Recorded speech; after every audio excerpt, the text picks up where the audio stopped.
Season 3, Episode 4, Connor Grooms, Spanish in a Month. This is the Actual Fluency Podcast, helping you become a better language learner by providing motivating weekly inspiration, as well as top tips and tricks from expert guests. And now, your host, Chris Broholm. Hello, everyone, and welcome to the 4th episode of the 3rd series of the Actual Fluency Podcast. I am your host, as always, Chris Broholm. Today, kind of addressing the elephant in the room. Yes, I am terribly sick. I've got a serious case of the flu. Actually, it's not that serious, but it's just really bad at the moment. And this caused the episode to be delayed a little bit. Excuse me. And actually, I feel worse now than yesterday when the episode was actually supposed to go out. So it was actually a stupid idea. I should have just recorded on Sunday as per usual. And of course, it's my mistake. But the reason that I wanted to record one anyway with my terrible, sickly voice was, I think there's a message here somewhere. First of all, there's the idea of preparation, right? And this goes for everything, language learning, any kind of venture you do. If you prepare well, anything can happen. You know, if I had recorded these things weeks ago, I could have just scheduled them and I could have just been fine. But instead, I'm recording this now when I feel like crap. And, you know, that's my fault. And looking back, I should have done that. The other thing is, you know, we tend to get bogged down by things that influence us negatively. Like, some people have trouble keeping learning if they are sick. Like, that's a fact, right? When you get sick, you can't focus as much. You can't really do as much. So the idea is that you often just give up and you just take a long break from learning or, again, doing anything that you like to do. So I thought, you know, what kind of example would I be if I just gave up podcasting just because I was sick, or at least, you know, for a week or so? And obviously, notwithstanding serious illnesses and stuff, I think the message is clear that the show must go on. You know, just because you've got a cold, you can't really excuse that. And it kind of goes with all the other excuses that people have for not doing the things they should be doing. And these are things that they know they should be doing. You know I should put out the podcast because that's my must, you know. So what are your musts? Must you learn one chapter every day? Do you have to go through 1,000? Sorry, not 1,000, that would be quite ambitious. But do you have to go through, 25 flashcards a day? What is your must? And do it no matter what. I mean, there are really no excuses. I guess that's the point that I was trying to make here, and I hope that succeeded with my sickness here. So, apologies for the delay. And today I'm going to be talking to Connor Grooms. And Connor caught my attention when he posted about his documentary, Spanish in 1 month. And I'm always interested when people make kind of extreme language learning projects, so it immediately caught my attention. And in the interview, we get into, learning a language quickly in a month, and also his documentary that shows the entire thing. I've actually seen the film, and it's quite a good one.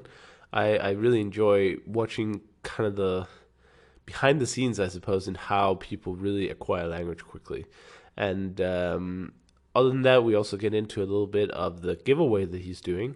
And if you want to join that giveaway, which is for a free return flight to anywhere in the world, you can join that giveaway on actualfluency.com/giveaway. And just before I get into the interview as well, I just wanted to mention a few other things. I'll be in London for the next few weeks. This is in the end of November 2015. If you're listening in the future, unfortunately, this no longer applies. But if you are out there in London, well, come say hi, write me a message. Let's go out for a coffee. And if anything else fails, then I will be having a little Actual Fluency meetup on the 3rd of December. And so far, we'll be about 8 people. So it'd be cool if you could join us, just come and chat about learning languages. Anything you'd like, really. We can try and practice some as well if you want. It's not the main objective. It's just a social gathering. We'll have a drink and talk and have some fun. So you can find that event on the actual Facebook page, the Actual Fluency Facebook page, I should say, actualfluency.com/Facebook.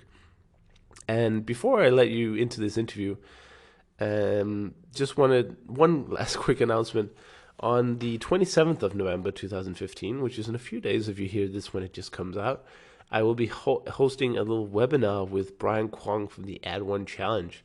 And we just recently put out a little video talking about what the Add One Challenge is. I'm sure you guys have heard about it. But what I really wanted to do with this webinar with Brian is to really talk about motivation, because that's essentially what the Add One Challenge is. It's a motivational community. And what I want to do is, let Brian give all his secrets away. Basically, how do we gain more motivation for language learning, and how do we improve our motivation, and so on and so forth. So I hope you'll join me and Brian for that free webinar on the 27th. It's in the afternoon. You can register your spot now at actualfluency.com/add1. So that's enough with the admin for now, and I need to give my voice a rest as well. I hope you enjoy this interview with Connor Grooms, and I'll see you in the next one.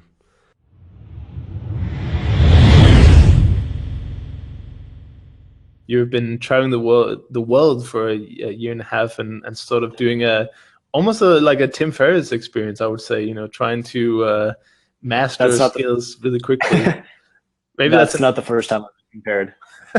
Well, there you go. I know some of the audience will have heard of Tim, particularly in regards to language, as he's been doing the 1 week challenges and stuff like that. And then you got to learning Spanish and in 1 month, and you've made a documentary about that, which we'll talk about in a second. But let's first get into the core. How did you, or when did you decide you were going to learn Spanish in a month? Like, how did that idea arise? Learn Spanish or learn it in a month? Because I think those are two separate questions. Well, you can answer them in the sequence you prefer. Okay. Well, the short answer is I actually had no interest in Spanish for pretty much all of my life until about a month before I decided to move here to Medellin in Colombia. And it's really necessary here, A, and B, I've always had an interest in language learning because I like learning things quickly, and I know everything that there is to know about language learning, or I did, without having actually learned a language. So I was like really into it, but I had never actually done it. So I'm like, okay, I got to actually do it this time. Because I had all this motivation to do it with Indonesian when I went to Bali, and then everyone spoke a little bit of English, and it just fell by the wayside. So I'm sure everyone can relate to that. But it's really necessary here. Only 4% of the population in Colombia speaks English. So it's not like Asia or Europe where everyone speaks at least a little bit. They either speak nothing or their English is really good. And then the 1 month part is I'm actually a lot better at doing things in a short period of time than I am doing it over a long period of time. So if I look at like my study habits over the last 3 months, 3.5 months after the challenge ended, I'm lucky if I get in like 30 minutes a day, maybe even less of like focused study after that. So what I'm really good at is going all out on one thing for a set period of time versus like getting a little bit in each day. So it was actually easier for me, at least mentally, to go at it in a 1 month sprint than it was, to do it over a longer period of time. Cool. And yeah, I totally understand. What made you travel the world, and how did you end up in Colombia? Colombia specifically, I know I had some friends who were here telling me it was great. I'd never been to South America, so I was curious.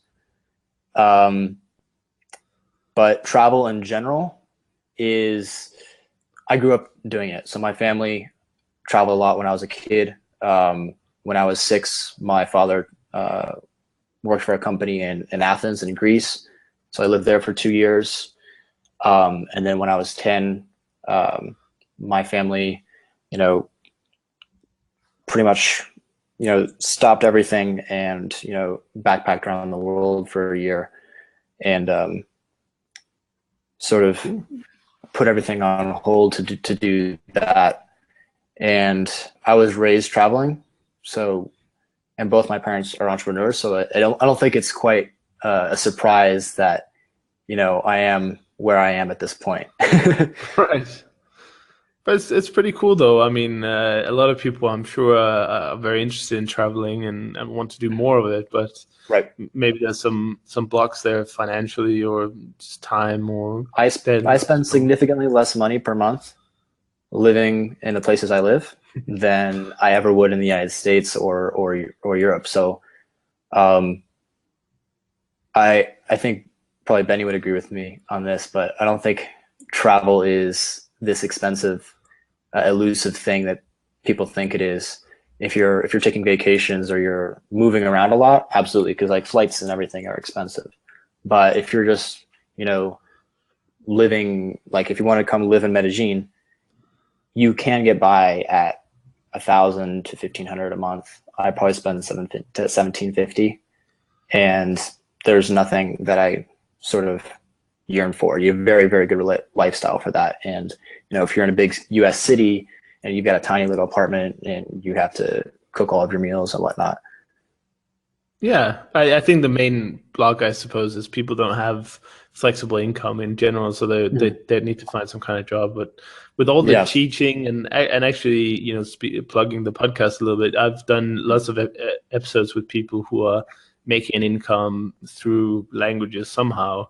Some Yeah. people do well, languages of programming languages as well, but there's Yeah, definitely that's teaching. popular. You know, teaching online programming. You can be entrepreneurial. You know, you can start your own company doing something Web Right. 2.0. Or is Yep. it 3.0? Have we made it to 3.0 yet? I don't know, but I don't even know. it seems like we should have made it to 3.0 by now, Right. or at least 2.5. But you know, you can start some kind of service company online or some kind Exactly. And that's what I have. right now. yeah, and that we'll get into as well in a moment. Actually, well, why don't we just introduce that now since we're on the topic? Because I'm sure, like I just said, a lot of people out there are interested in how they can liberate themselves from the ironclad of the work. You know, how do you?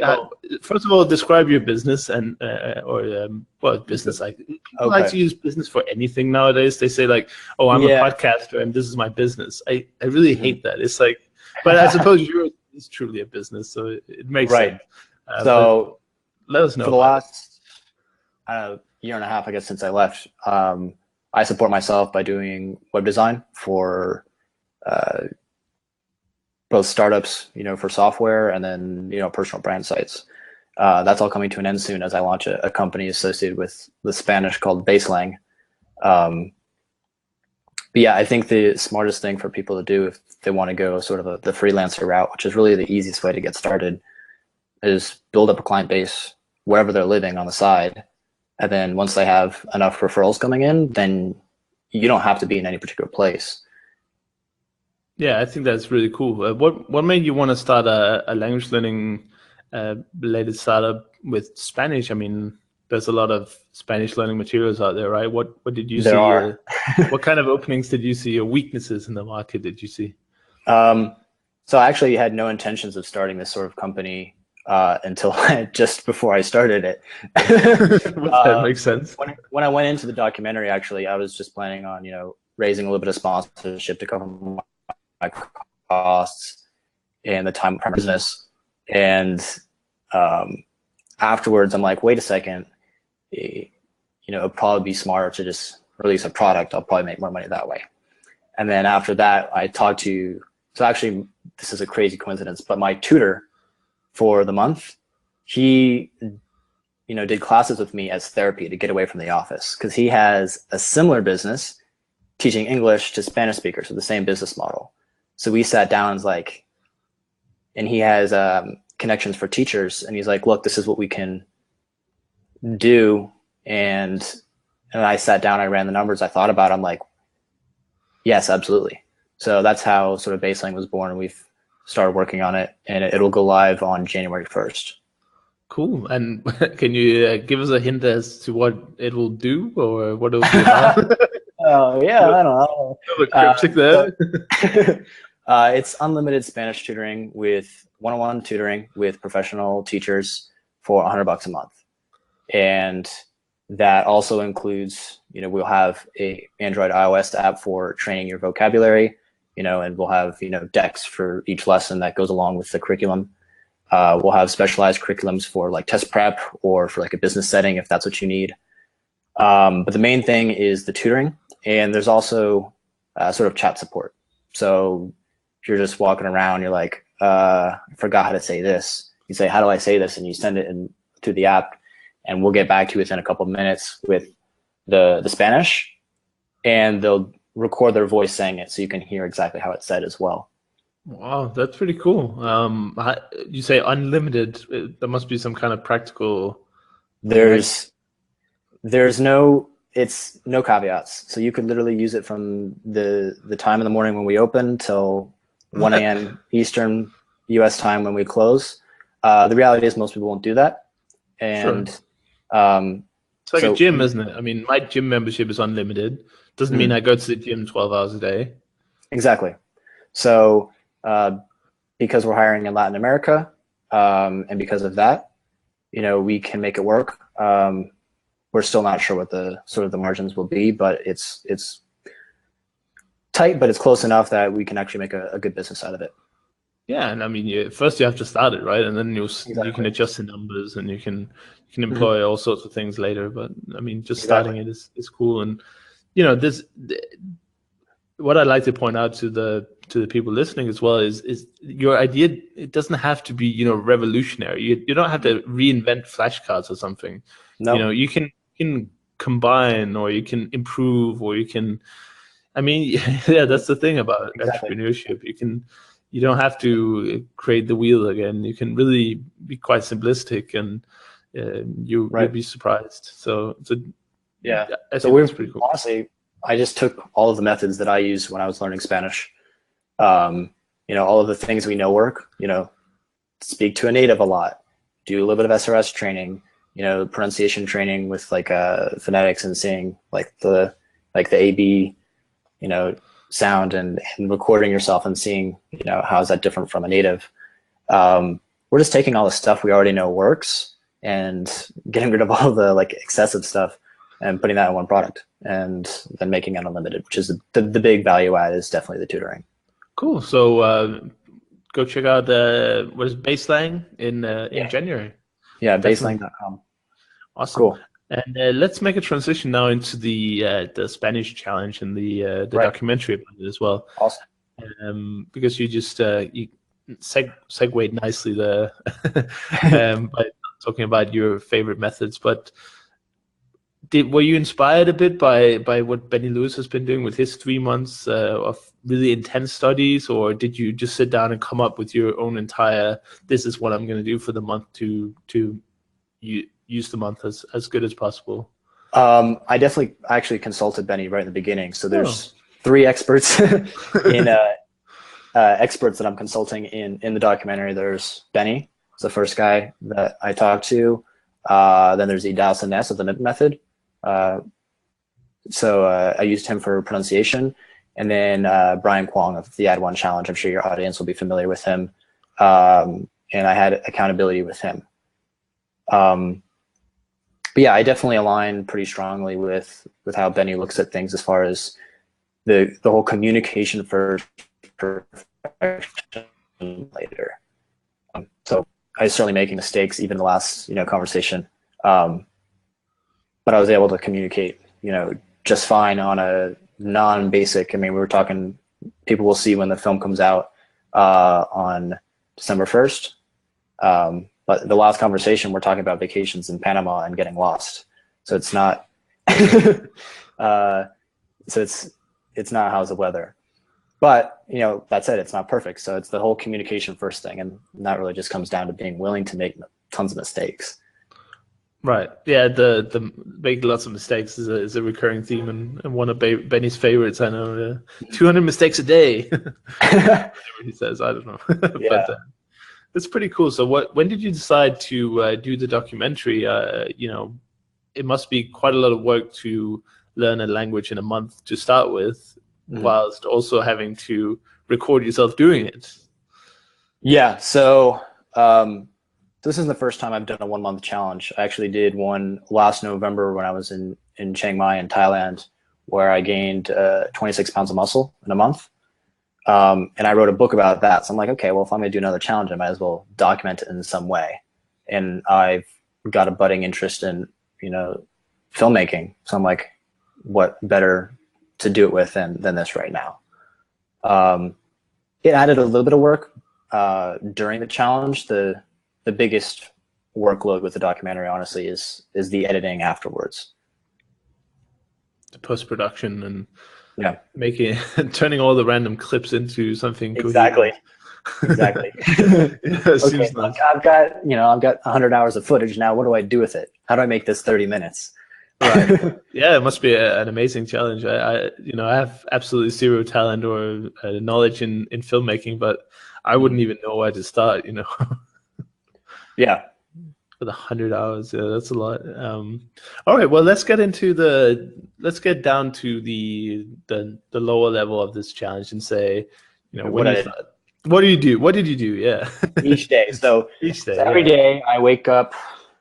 Well, so my tutor arrives at my apartment at 10 a.m. every day, and we have 3 hours first thing in the morning. So I'm usually like sliding myself out of bed a few minutes before he arrives. And having a coffee, and then we sit down and there's 3 hours of tutoring. That's the first thing I do with my day. And something interesting I found is after that I'm almost always exhausted. Yeah. Which I guess wouldn't be surprising to anyone who's tried languages before, but for me it was like, I knew I'd be mentally exhausted, but I didn't think I'd be physically so tired. And then the rest of the day I'd go out, I'd live a normal life.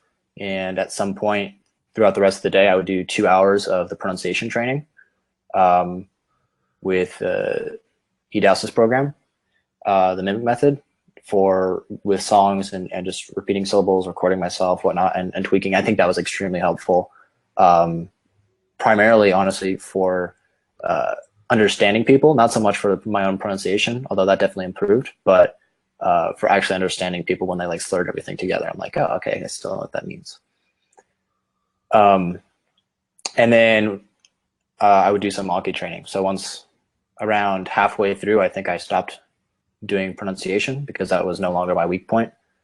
And I just focused on pronunciation. I would do an hour, sitting, on my phone on Anki going wrong, wrong, right, wrong, right, wrong for, an hour. And obviously I was living in Medellin, and I still am. So everyday interactions, taxi drivers, ordering food, local friends. Just getting to use it as much as possible whenever possible. Exactly. Cool. That's that's what I always I like to hear, this kind of breakdown of the time spent, because a lot of people look at, particularly Benny has been criticized a lot for this. How is it possible to learn language in 3 months? I haven't learned it in a year and a half.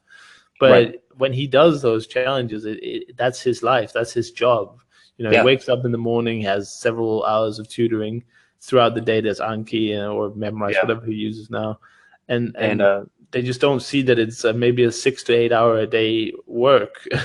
Well, not quite that much. I don't think I could handle it, but I think the average was 4 to 6 hours a day. Right, but even 4 hours a day, I reckon I'd probably spend about 150 hours. Right. Yeah. And what's interesting is I find that number, with the beta students I have with Baselang, is very consistent around that number to the level that I got to by the end of the month, sort of a, B1, B2, probably like an advanced B1 level. So functionally conversational, whether someone is learning it over 1 month, if you're crazy like me, or 3 months or 6 months, but that amount of time in total, with these methods of actually speaking with the tutor and doing the Anki training. Right. It's about counting the hours, not the years or months or whatever. Exactly. So that's one caveat I always like to put out there, because people generally do sometimes they just don't believe it. They're like, oh, surely he's been practicing before. I mean, he must have had a Spanish tutor for years or something.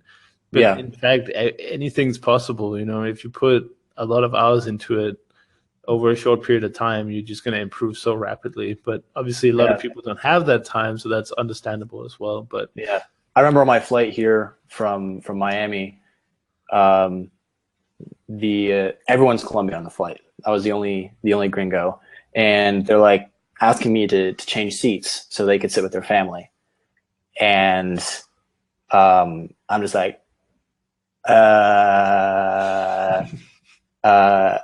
aquí, because I knew like 5 words. Yeah. And I just like blank stare, and they're just like, yeah, and we just pointed. It was the same thing like a couple days into being here, trying to order a sandwich at a Subway. I'm just like, that. Yeah. And it's really painful. That's actually one of the best motivations if you're actually in the countries, because you need it so much. Yeah. Yeah, it's so true. I mean, in Europe, like you say, the one of the problems with learning a language is that everyone speaks English. I mean, I'm in Hungary, and it's not a country with great English skills. It's not a country that's known for speaking English in general. But because I live in Budapest in the center, everyone has had some kind of interaction with tourists, and they will know Right. enough. Where I could honestly, and I think anyone actually could live in Budapest with just English, no problem. You don't have to learn Hungarian for sure, and that Right. puts the pressure of actually learning it. So for I can totally see how you were more motivated by learning it when that was your only option. I mean, if you didn't learn it, there was no communication, right? Exactly. Yeah, that works in your favor, I think, a lot of the time. absolutely. So what kind of struggles or challenges did you face during the month? I mean, it sounds all good that you did, tutoring and then Anki, and it sounds like it went well, but did you have any moments where you struggled or, had some setbacks? Absolutely.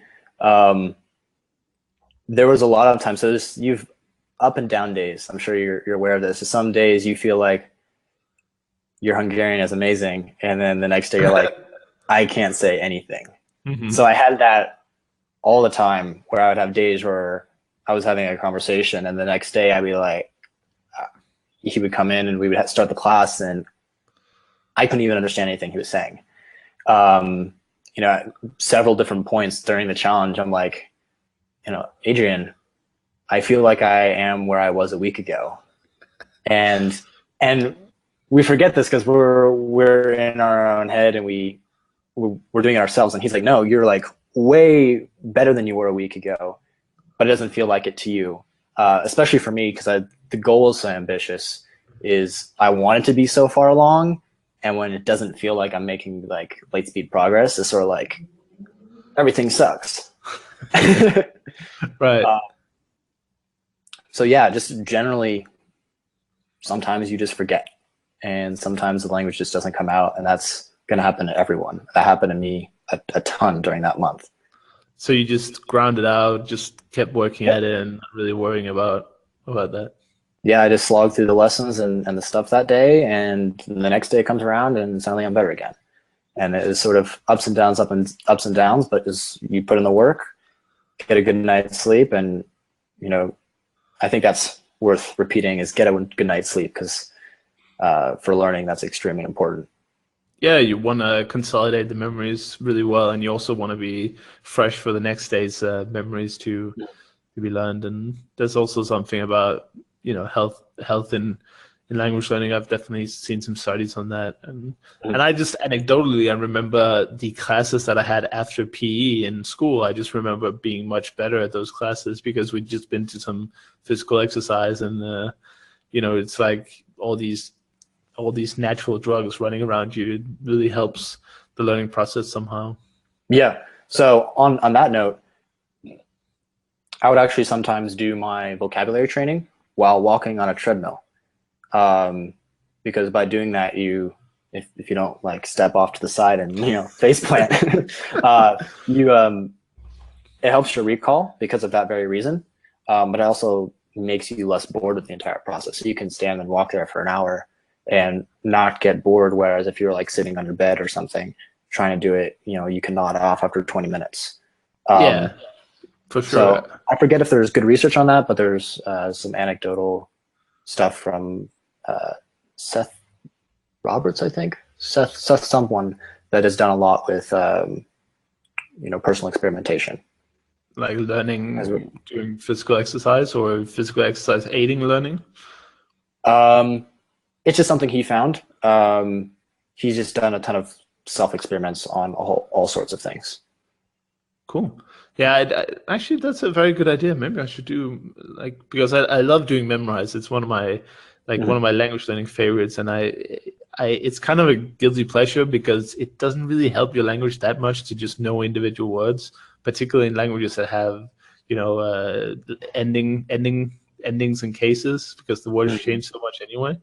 Right. And I found a sentence-based course, and that's I could be doing that, yeah. Anecdotally, also, I was doing Pimsleur for Russian, and if I sat on my bed or a sofa or a chair somewhere and listened to that, I would just nod off. It was so boring.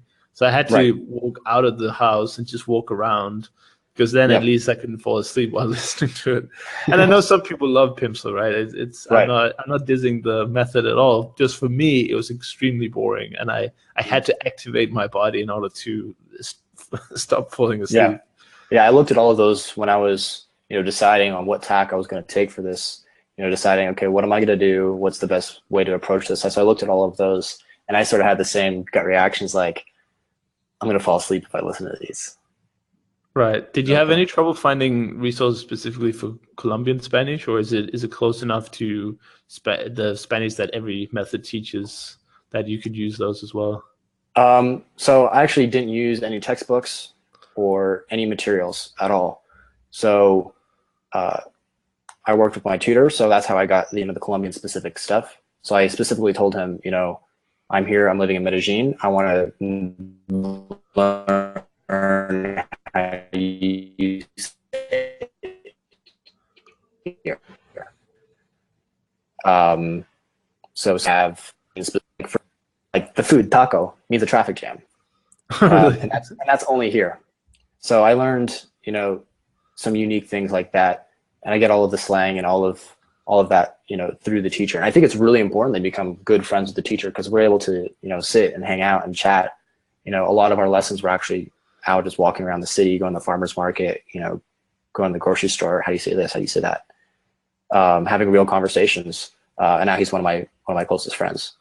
That happens when you spend 90 hours with someone over the course of a month. Right. And it's practical application of the language as well. It's something you talked about a little bit earlier. It's about using the language. It's about learning something useful. And by walking around the city, you definitely activate that part, don't you? Absolutely. Yeah. And just by having free-flowing conversations instead of, structured lessons as well, I think is very important, because you'll find what you naturally want to talk about, and you want to learn how to say those specific things. So I don't ever talk about the weather, or I don't ever talk about, school, or, a lot of topics, or my family. I don't talk about my family very much, when I'm just hanging out with friends. So it doesn't make sense to learn a ton in those subjects. So I looked at what do I actually spend my time talking about, and I learned all the stuff for that. So, we would have conversations about, travel and business, when I still couldn't, do a lot of, quote unquote normal things. So it's definitely a sort of create your own curriculum. And I think that's really the ideal way to go about it. Yeah, I definitely agree. You need to find out what are your interests, because that's likely what you're going to be talking about in your foreign language. And you don't need to learn all the names for all the birds or all the fish or whatever. And if you don't talk about the weather, of course, you don't need to know that as well. But when you're sitting down, figuring out what to learn, look at your interests and decide from there. I think that makes a lot of sense. You can even I guess you can even fill out the blanks. That's probably a very viable way, sit down and start the conversation and be like, I really want to say this. Yeah. I can imagine myself saying it a lot. And then you have the direct input from the tutor to help you. And then you can copy the sentence over to Anki so you don't forget it. I think that's a really good approach.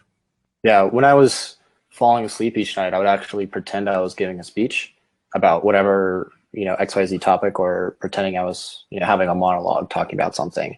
And that was actually extremely helpful as well, because I saw, here's what I know what I want to say, and I'm trying to say something that I would say in English. And so I see the holes, and the next day I'm like, okay, how do I say XYZ? Right. So I don't think any of these ideas are particularly novel. I just think the thing is most people hear them and they don't actually ever use them. I think it's important to actually just take the couple things that everyone here listening already knows works, and put in the time with them. Yeah, I definitely agree. But it's cool I think hearing the same things over and over, I think is helpful because I think there are the right times for information. I think that Right. if you can hear the right thing many times, but unless you're ready for it, unless it comes at that perfect time, you might not even take notice of it. Absolutely. And so that's Absolutely. why, I mean, that's also an excuse for me to keep interviewing language learners because they pretty much say the same thing, but they all have their own unique spin. But Yeah. at the core, I just believe in, I guess, the right time learning or something, where you're getting the information you need when you need it. Because I'm sure that at some point I've heard every single tip about language learning, but because I wasn't struggling with it myself at that time, or I hadn't come across it Exactly. before, Yeah, the information wasn't relevant. Exactly. And you remember it so much more when it's like you have this problem, whether you're conscious of it or not. You have this problem and you find information that helps you solve that. Magically, you remember it. Right. But if you have no need for it, like it just sort of goes in one ear and out the other. Exactly. Yeah, I could do a course called How to Be an Amazing Polyglot, and I could tell you this is the foolproof way of learning as many languages as you want in the shortest time possible. But you just can't learn how to do stuff like that. You need to do something one step at a time, then discover the problems before the information sticks. So Absolutely. it's a really cool process, and also I guess why the first foreign language is always harder than the subsequent ones, because you learn not only about words and words that are the same in multiple languages, but you also learn how to learn and how you learn. So I guess your next challenge should be like the 2-week challenge.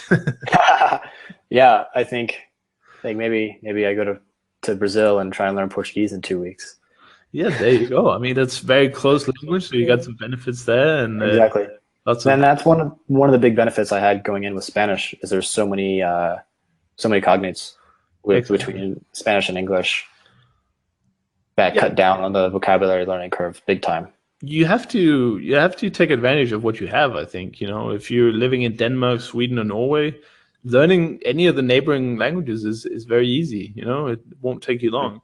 Use the tools you have available. And if you're English, learning French is, I mean, half the vocabulary is French, I believe. So you've got a head start there. And there are positive things I think about learning ridiculously hard about different languages. Like I went to Russian first, and it's right. It was really hard, like mentally, and staying motivated for such a foreign language. But once you've done that, you're just like immune to anything. You're like, oh, I did this, so I mean, how hard can Catalan be? Or Exactly. you're just immune to it. So. But yeah, are you planning any, like, is that a plan, or is just a thought, the 2 weeks Portuguese? It's a joke and a plan at the same time. I definitely intend to do more languages in the future. But because I'm living here and I'm launching this company, my focus is primarily on that. So I'm just going to get, my Spanish is definitely much better than it was at the end of the month. I'm probably B2, but I need to get to an advanced level in Spanish first, just because that's useful for what I'm doing. But I'll definitely want to learn more languages in the future once it's opened up time and priority again. Right. I guess maybe you can split out the month a little bit so it's not all consuming. Yeah. I think if I did another language, it'd be all consuming all over again. Oh yeah, well, I totally understand the idea. I'm much the same. I'll do, if I'm into it, I'll do hours and hours of memorize, and then I'll not do anything for weeks. So it's like all or nothing, it seems. But yeah, and that's whether it's a cursing or blessing. That's sort of my personality type is just either all in or not in at all. Yeah, I think it's really cool. I really envy people who can just do like 20 minutes a day and just every day. I just can't do it. I have no idea how. No, Like, yeah, I'm the I don't same way.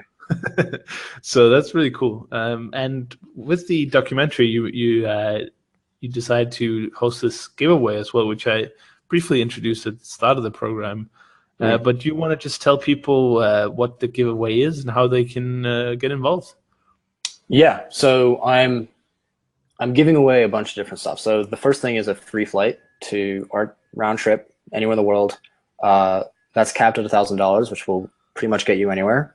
And then Benny's Why Spanish is Easy, conversation countdown, any of the pronunciation courses from IDALSA and the MIP method, and an entry, for a 3-month, the accountability with the Add One challenge with Brian. So those are the 3 things we're giving away. The reason I did that is those are the 3 people that helped me the most during my challenge, and I know how important the immersion is and how amazing it was for me to be here in Colombia when I was learning Spanish, because I know that it never would have happened if I was anywhere else. So that's the reason I'm sort of giving all those away, and that's sort of the supposed reason that I'm doing it, and I want to really, it's going to help one person hugely. And then there's if you share a certain amount of times, there's other bonuses, content that you can get. You can get more entries, and of course I have a link for getting me more entries, because I'd like to win the fight. But of course, by joining up, you also get the chance to win. So actualfluency.com/giveaway. You can join up, and you just have to enter a few details, and then you're registered, and you get your first entry, and then you get you'll hear about the documentary. So that's doing that to sort of have a starting base of people I can tell about the documentary when it's finally live. Yeah, I think it's a really good idea. Giving away stuff is always popular, and I'm sure people are interested in the documentary. I mean, obviously we haven't seen much of it, so we not much to judge it on yet. But the concept I find really amazing, and the idea of, I think I've talked about this before recently.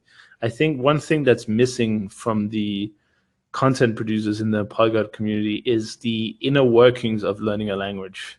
Because a lot of the times the posts are like how I did this, how I, best ways to do this, and there are usually videos that show you day 0, and there are videos that show you the last day or whatever.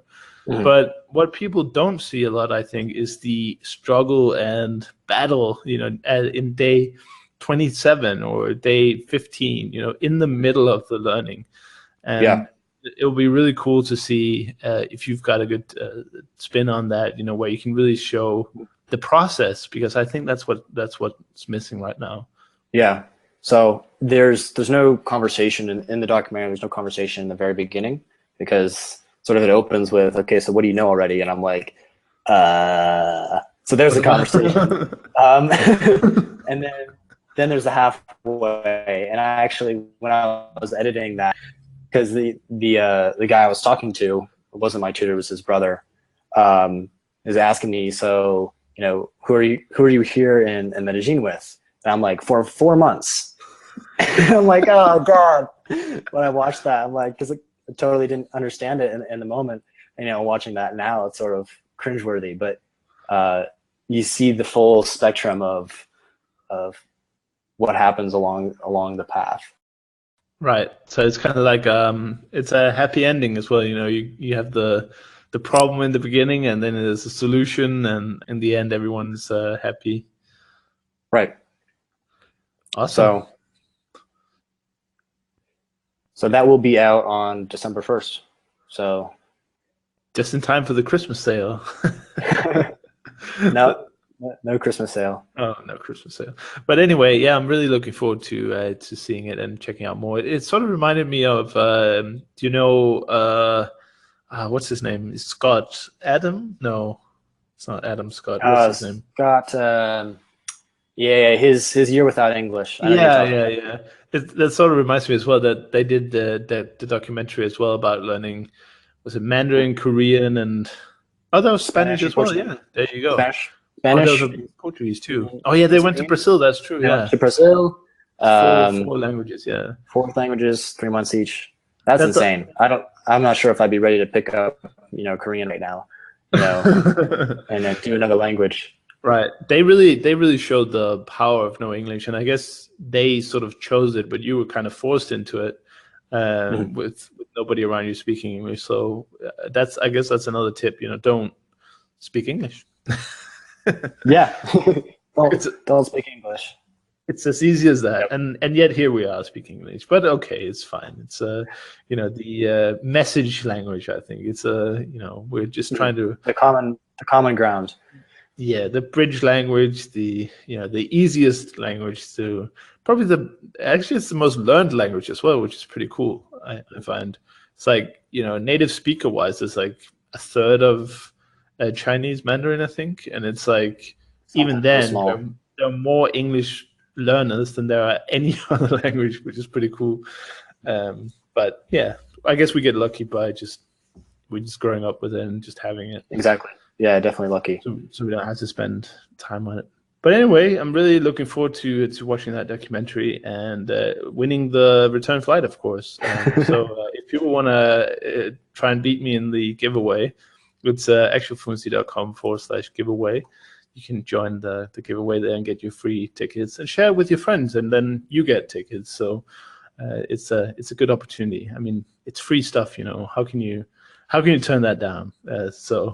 But Connor, thank you so much for getting in touch and coming here to share your story. Absolutely. Thanks for having me. You're welcome. It's really cool to hear people who are, well, first of all, traveling around and making their own success and then learning a language quickly. You're kind of an inspiration for a lot of people out there, I'm sure. I hope so. I hope people decide to take up, whether it's Spanish or any other language, they decide to actually, okay, I can do it. After watching the documentary or have a little bit of guidance on how to go about doing it after they've watched it. Definitely. All right. Well, thank you so much for everyone who's been watching or listening. Indeed, this is also an audio podcast, and we'll see you in the next episode. All right. All right. Thanks, Chris. Thank you for listening to the Actual Fluency Podcast.